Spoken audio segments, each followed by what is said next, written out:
Yeah. Anything else to add or ready to move on? All of that said, we can move on. Okay, because I'm going to have a lot to say about this next one. I see. Ex-Blizzard executive dragged for suggesting gamers start tipping. Tipping for a game like Elden Ring in this economy?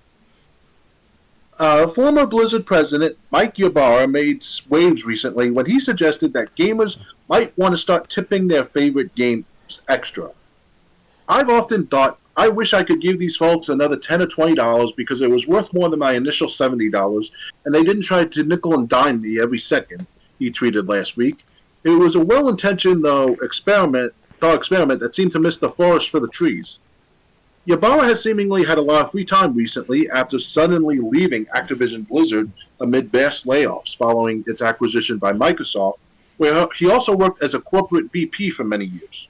The longtime gaming business guy has been blogging massive single-player games on PC like Horizon Forbidden West, The Last of Us, and Final Fantasy VII Remake, and tweeting out thought leadery trial balloons like, I've always fundamentally believed if you make great games, the rest of the business, other problems minimize. His latest idea is adding a tip button to games so players can shell out a few bucks extra after watching the credits roll on games that left them in awe and didn't try to nickel and dime them with microtransactions. Games like Horizon Zero Dawn, I don't know if that's God of War or Gears of War, Red Dead Redemption 2, Baldur's Gate 3, Elden Ring, etc. Ybarra wrote, I know $70 is already a lot, but it's an option at the end of the game I wish I had at time. Some games are that special. Okay, so it's not done yet. Players immediately started roasting the former executive for what sounded to some like a request for a charity button for big gaming corporations. Some freaked out at the idea of being asked to spend even more money to play a game. Others balked at the idea of donating money that might never find its way into the pockets of the people who actually made the game. IGN video director Destin Laguirre probably put this line of criticism the most succinctly. I think the billion and trillion-dollar companies can handle compensating their employees fairly instead of relying on a tip from me, he wrote in response, because it's not like my money goes to the combat designer or level artist. It goes into the corporate piggy bank. It didn't help that the source of this thought experiment was the former head of Blizzard, whose employees were recently decimated by layoffs and reportedly denied their most recent bonuses. Despite only serving at the company for a few years, Ybarra reportedly helmed an especially demoralizing Q&A with staff in early 2023, in which he announced slashed bonuses and return-to-office requirements. Ybarra's recent tipping suggestion grasps essential tension in the current state of gaming, but fumbles the bag on how to actually address it. Players hate buying a game only to load it up and find there's another store inside it asking them for even more money to unlock additional features. Many big-budget single-player games cost too much to make and probably need to be priced higher. But until there are better rules in place for profit sharing and making sure voting with your wallet type logic actually goes to the creators it's meant to support, it's hard not to see paying extra as just another handout to the shareholders. Okay, do you want me to go first or do you want to go first? You go first. Okay. To any game publisher out there that can hear the sound of my voice, listen up. You want to know how you make a great game? Here's an idea. Look at your next project that developers are working. Ask yourself a few questions. Does it have a captivating story? Does it have characters that have that are relatable through their actions, where not relatable through skin color or creed or sexual orientation? No, I'm talking about relatable where you see the situation they're in and you're like, I can feel for that person. I understand why he or she is doing something that's not exactly on the up and up, but characters that you can feel bad for, if they're because they're just normal people in a bad situation based on the game. Are the controls easy to pick up and play, or do you need to or do you need encyclopedia on controls just to get the basics of the gameplay? If the game has a captivating story, characters that you get to know and care about, and is easy enough to play, then you don't need this crap. You don't need a tipping jar. You don't need microtransactions. You don't need any of that shit. All you need to do is make a good game that people want to play. Why is this so hard for people to get after all this time? I I am so sick of these publishers being this tone deaf. Oh my god, games are so much more to make. Well, when you're shoveling out shit that's mediocre at best, of course you're going to see diminishing returns. Mm-hmm. Uh, so I mean, just like the new Suicide Squad game that's about to shut down at the beginning of next year. Yeah, real good job. That game didn't. It might not even last a full year. You idiots. And I'm talking to the publishers who greenlighted the project, not the developers who were forced to work on it, probably at gunpoint. Um, yeah, if you're gonna make a game, make a game. I mean, look at games like Life is Strange. A good, I'm not gonna count the Before the Storm, but Life is Strange and Life is Strange True Colors had 5 chapters. Each chapter is about an hour, maybe 2 hours, and you got to know the people. You got to care about the people that you interacted with. You got to see struggles. It told a good story. Stories I still remember to this day from Life is Strange and Life is Strange True Colors. Before the Storm was basically a prequel to the first Life is Strange, so there was that. Red Dead Redemption had great story in 1 and 2.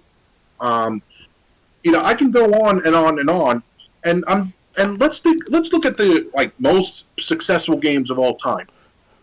Look at Pokemon on the Game Boy. Pokemon Red, Blue, and Yellow, and I think there was another one back on the original Game Boy. Why was Pokemon selling like 48 million copies when you consider all the colors combined? Because it was a fun game. Looking for Pokemon and battling other Pokemon. Why is there's other. I mean, that's just one example. But these publishers, they're just like, I don't know why people won't buy our games nowadays. Maybe you should be forced to play them before you release them. Oh yeah. I think I don't have anything else to say. You got anything to say? You read my mind to some extent. Half the things at least. And yeah, I mean, it doesn't make any sense to just asking for tips from gamers. They even do this in my Z League app that I take part of for the online tournaments, where you can tip a developer.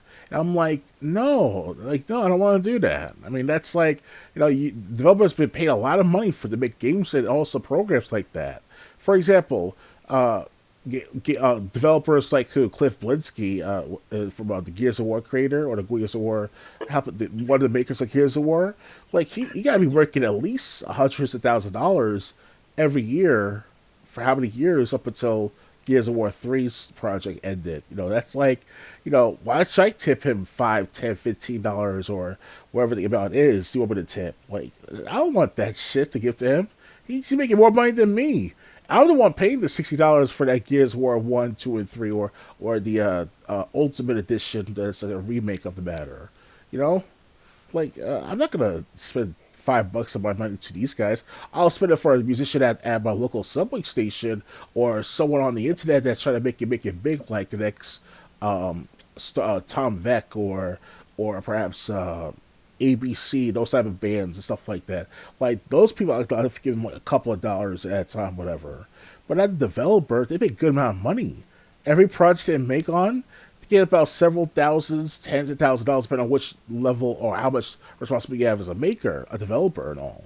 So if you're a top edge developer, you probably get $100,000 in one project if you're lucky. But if you're like a writer or something like that, you might get 50,000, some shit like that. Whatever. I don't know the exact numbers or the exact costs or the income, but that's each project they go on. It's a lump sum at a time. If you choose to have a lump sum, so I agree. I agree with Triple J here.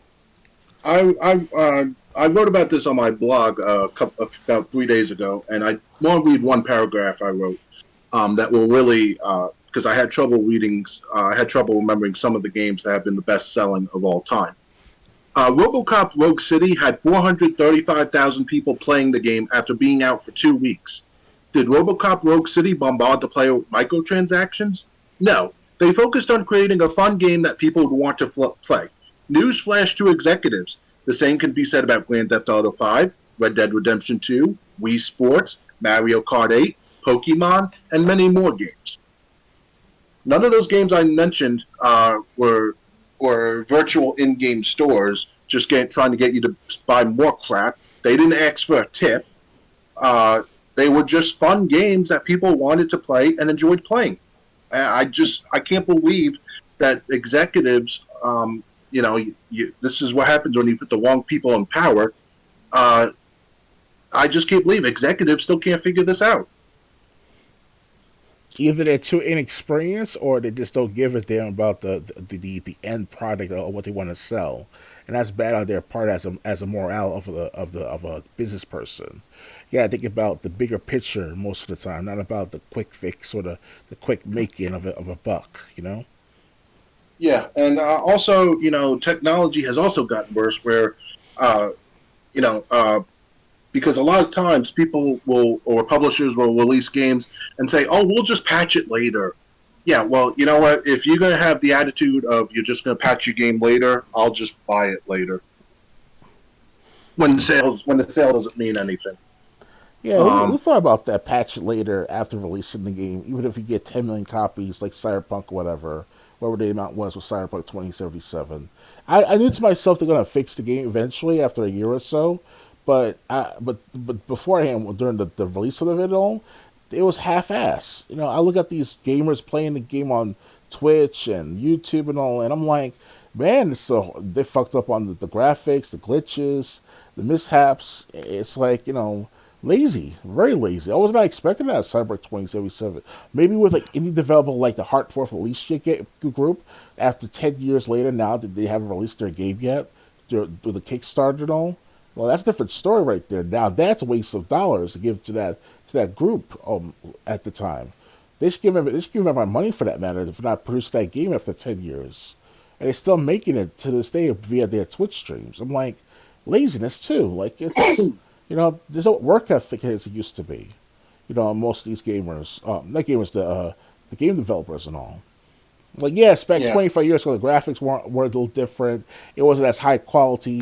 I'm still watching this video that this one particular YouTuber made several months ago that on why PS1 and N64 graphics were the best back in the day, because there was limitations, yes, but there was passion. There was built up of of ethos, a built up of morale, positive morale in what they wanted from their games. Yes, money was to be made in the long run, yes, but that was the idea too. They were making millions of dollars over time in the PlayStation One and 64 era. No, that's one of the best game times at the time as a gamer at age 10, 12, 13 years old at the time for me. So, yeah. Think about Metal Gear Solid.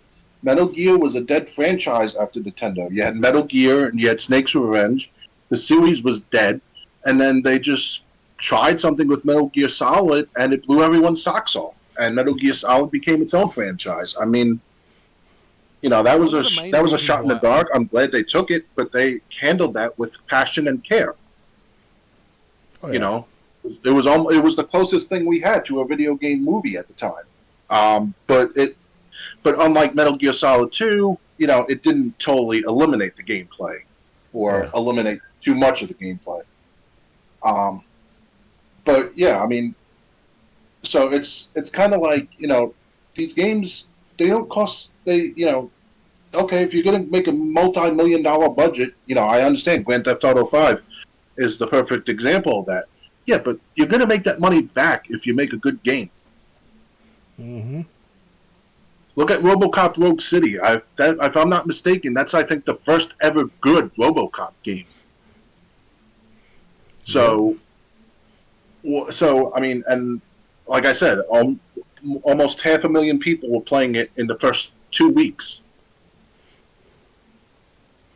Indeed. So It's not like they can't make money, but what they want to do is they want to nickel and dime everyone to death, and then they wonder why their game doesn't work or doesn't last as and long, and just or like doesn't last,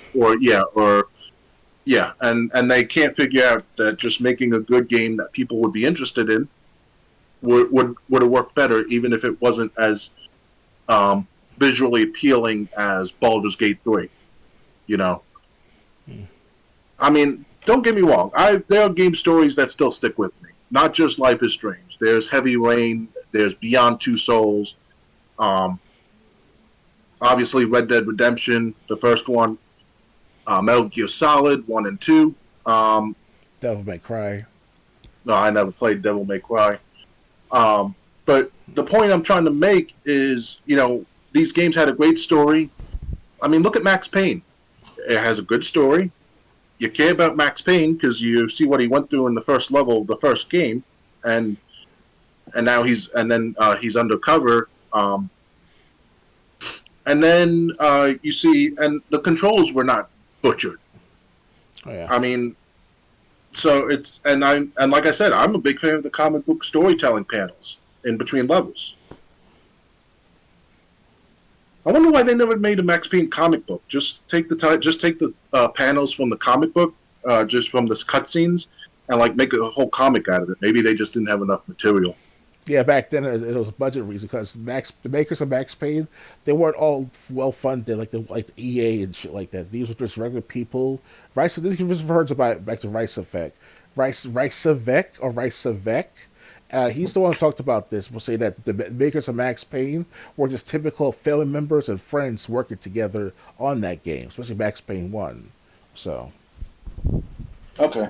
Yes. yeah. So I mean, yeah. So Yeah, we should tip those guys, the first Max Payne wakers, because they were just family members and friends looking out for each other, help each other out for try to put this game on in the market.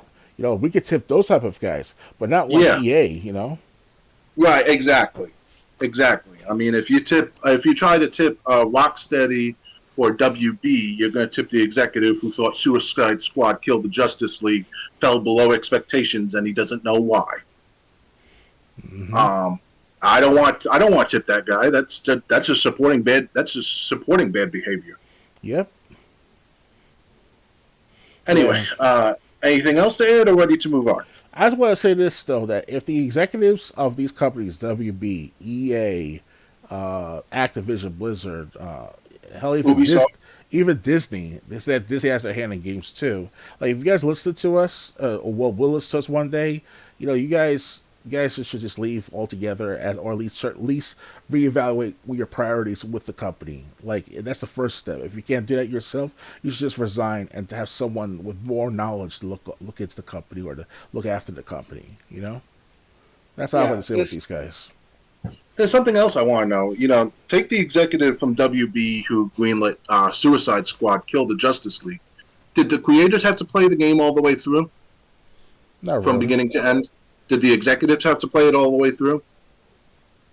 I wonder, maybe if they had to sit through what they were forcing everyone else to sit through, Yeah. maybe they would understand. Yeah, we shouldn't have greenlit this project, Oh yeah. or greenlit it in the way we did, because everyone was interested until they heard it was live service. Then they were like, "I'm out."